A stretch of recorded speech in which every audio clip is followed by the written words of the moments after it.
Welcome back to the Roast It Yourself podcast brought to you by Coffee Bean Corral and Current Crop Roasting Shop. I am Stephen Burnett with Coffee Bean Corral, and with me, as always, is Catherine Mansell, certified Q grader and director of Current Crop Roasting Shop in New Orleans, Louisiana. Catherine, tell me about today. How's it going? Today's busy. Got a lot of things going on, getting ready for Coffee Fest. There's a coffee crawl happening over the next couple of weeks that we're participating in. So folks are coming in and out of the store, really checking things out. So busy day. A coffee call. Do they have one of those big bike things that you ride through town? You all pedal together? No, it's Man, at everybody's leisure. So whenever I over the see. next 2 weeks you have time, you go to all of these stops along the way on your own. Wow, so we're just getting right into the recommendations today. Yeah. Evidently, everyone should go down to New Orleans and do a coffee crawl. Yes. And yes, see Current Crop and see all the wonderful things that New Orleans has to offer coffee wise. So, Yeah. wow. Well, is there a link for that? Is there a thing people can, like a website You can we can go put in the to show our notes? Instagram page. We've got everything Okay. posted on there. Yes. Sweet. We will link to that in the show notes. If you're not following Current Crop on Instagram, what are you doing on social media? Um, each week, we set aside 10 minutes to field questions from home coffee roasters and professionals alike about roasting, tasting, and most importantly, enjoying coffee. You can send your questions to questions at riypod.com. That's questions at riypod.com.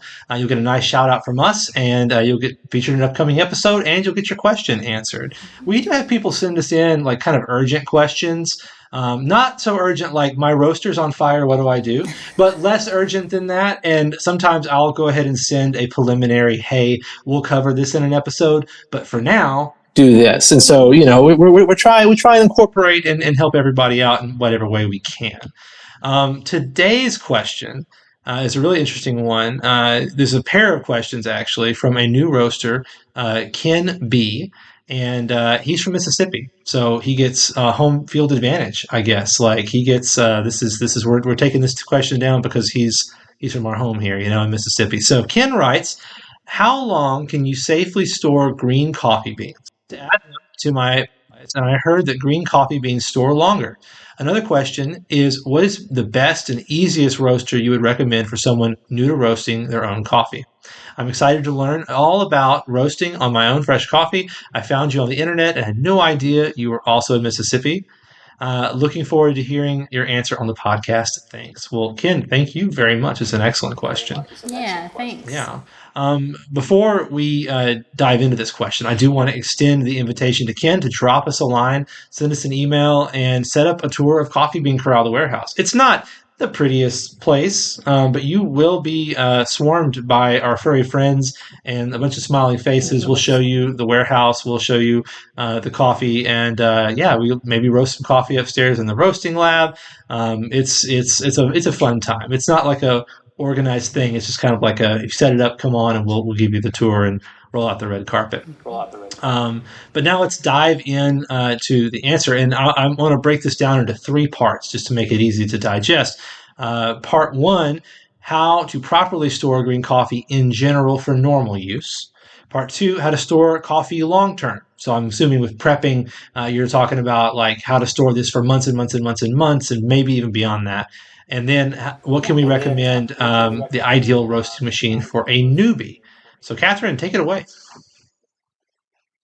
Sure. So when you start trying to figure out how to store your coffee beans, you want to keep a few things in mind.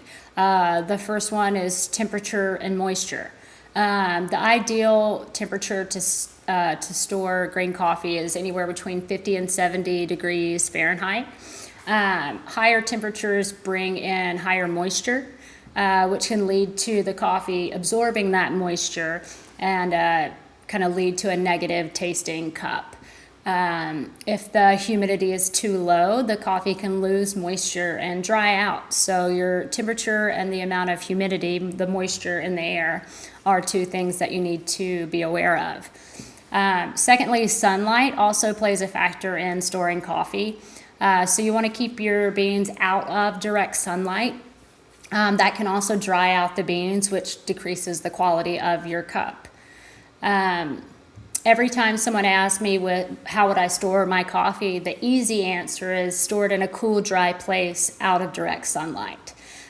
So those are the few things that you want to keep in mind, because most people don't realize higher temperatures or lower temperatures can affect the beans. They know it can affect their roast because they're actually seeing their roaster really not be able to catch up when something's really cold or getting too hot too quickly. But you have to keep in mind about the beans as well. They need to stay within a reasonable range so you don't have a negative taste in your cup. Yeah, and I used to be somewhat obsessive about coffee storage. Like I got anytime anybody had a new product, a new canister, here's one that vacuums out the air, I would Right. like get on that all the time. And that's actually how I learned about degassing Mm. because I didn't realize this. I was like, why is my seal like it was sealed yesterday and now it's not? What's happened? Gas has been released by the beans into the canister. That's what happened. Yeah. I called the manufacturer and I was like, "What's going on with your product?" And they were like, "You don't know coffee." And I was like, "You're right." So learned a lot since then. But Yeah. I used to be really, really obsessed about that. And the reality is, though, if you're consuming coffee, if you're like a coffee, 3 or 4 coffees a day person, which is unhealthy, but I totally am. You probably like. Storage is not going to be your biggest concern on roasted. Storage is not going to be a huge concern on green unless you're buying coffee that's going to last forever and ever. If you're buying coffee that you're going to roast in the next 2 months, you might have to actually work to do something to mess it up. People don't realize coffee's been through a lot before it gets to you. So yeah, the short term is important, but it's not something necessarily unless you're storing it, outside in water. It's not necessarily something that's going to be make or break. Right. Long term storage, though, long term storage can make or break. Can make coffee that you've had in there for months and months stale and cardboardy, or even worst case scenario, you'll deal with molds and things like that have come about from bad long term storage. Yeah. So let's talk about that for a second. In your prepping situation, I think something you'd want to do. The airtight is important, and I would probably want to vacuum seal if you're going to go long term. Yeah. The whole thing that happens is your coffee is being oxygenated, which is hard for me to say, but oxygenated, and ground coffee oxygenates very quickly. Roasted coffee not quite as quickly as ground. Days, weeks, not hours. But green coffee is just so dense that it doesn't do it very quickly. However, it can, and oxygen is breaking it down slowly over time. So I'd want a vacuum seal. There's also, and this is kind of controversial, there are a lot of people's opinions about freezing coffee. Now, I know in a prepping situation, maybe you don't have that option. Maybe you've got a deep freeze down there.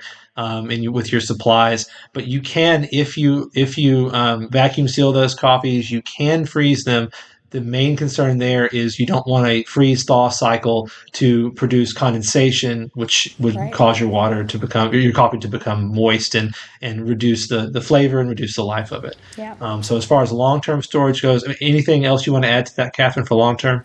No, I don't think so. If you're, especially if you're buying coffee in the 25 and 50 pound range, all of that coming from Coffee Bean Corral or Current Crop for that matter is going to come in either an EcoTact bag or a Grain Pro bag, and they all have a seal on there. Make sure that it stays sealed, and that you're using bags that were made for green coffee or Right. roasted And I coffee.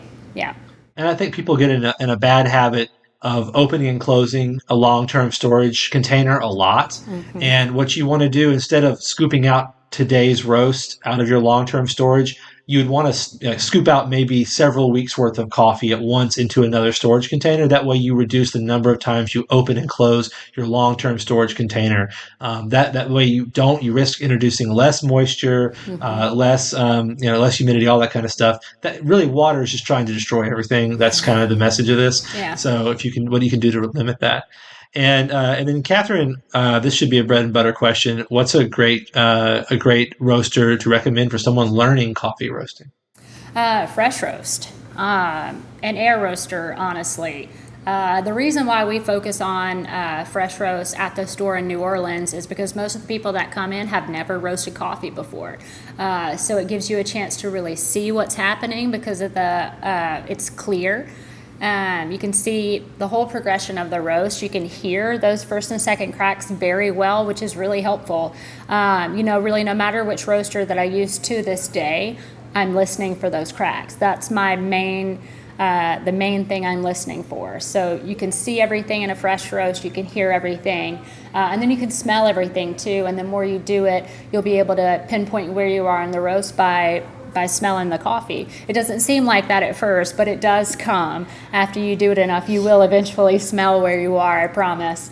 So I always start with a fresh roast. I think that's a great recommendation. And it's one of those things. I know if you get into the roaster forums, I mean, there are just so many opinions flying around about what's the best roaster. Is air roasting, does it just, I read something the other day where a guy was saying air roasting destroys the flavor of coffee. And I'm like, what have I been drinking this whole time? I tasted something. But you just get these opinions. And at the end of the day, most of them are, if there's any truth in them at all, it's at the far margins of what you're able to taste. And most newbies aren't going to be able to make any difference between a really nice drum roaster or a fresh roast, because you're new and you don't know what you're doing. Yeah. And the great thing about the fresh roast, like you say, you get the three kind of intuitive and sensory aspects of roasting: the sight, sound, and smell. You get those. You can hear, we have a video up on the fresh roast, and we have a comment from a guy, and the comment is on YouTube, and the comment says, "The fresh roast is loud and annoying." Okay, well, that's one. It's also a really great way to learn coffee roasting. I don't find it loud and annoying, and to me, it's a great machine for that. Its price point is right, and you get control, because I know people use popcorn poppers, and you have to modify these popcorn poppers to be able to do anything. Right. People attach knobs on them to control the heating element. They have to get in there and like drill a hole inside of it and know some wiring and soldering. Yeah. People shake them, physically shake them, and that will get you coffee. But in order to be able to learn it, you need to be able to say, when I change this, I get this result. Yeah. And the fresh roast allows you to go, okay, what if I upped the heat in the beginning and dropped it at the end? What if I dropped the heat in the beginning and upped it in the end? You get that kind of control over it where you can actually learn what's happening to the coffee. So great recommendation, Catherine. And Ken, thank you again for the question. We hope this has been a helpful answer. And if I do hope that you send us the coordinates to whatever prepping bunker you may have going on around here, because if everything hits the fan, I want to know where to go. So please forward those on to us, so we can come hang out with you when everything goes to heck. But Catherine, is it possible that we left something out of this very vast discussion in 100%. like 12 minutes? Yes. Yeah, Yes. super duper is. And so I recommend to people that you go online and fill us in. Let us know what it is that we missed. Let us know your opinions. If you store coffee long term, what are the pros and cons of different storage methods? What are some things that you've seen that you thought would work and didn't? Like, these are the things that actually help the community grow and learn together. Yeah. So hop in the comments and let us know about that. We're excited. I mean, the comments obviously help us to grow and to reach more people. We're getting more emails from people saying things like, "Hey, I've never heard of you guys before, but I found this podcast super helpful. What can I do about this?" And so it's been really great to be able to reach out, but kind of beyond our normal area of influence and talk to people. We're excited to watch this grow. We couldn't do it without you guys at all. We couldn't do it without our video wizard, Josh Santamir, and our graphic designer, Jatavian Walker. These guys behind the scenes, you don't see them, and it's not because they're not good looking. Okay, we don't keep them off screen for that reason. It's just a practicality. We can't have everyone on here, but they're amazing, and they make this thing work, and they make us look good, and they make the podcast come together. So thank you guys both. Remember, send any questions you have about coffee roasting, or coffee in general, or coffee roasting in particular, to questions@riypod.com. Otherwise, have a great day and happy roasting. Happy roasting. Thanks.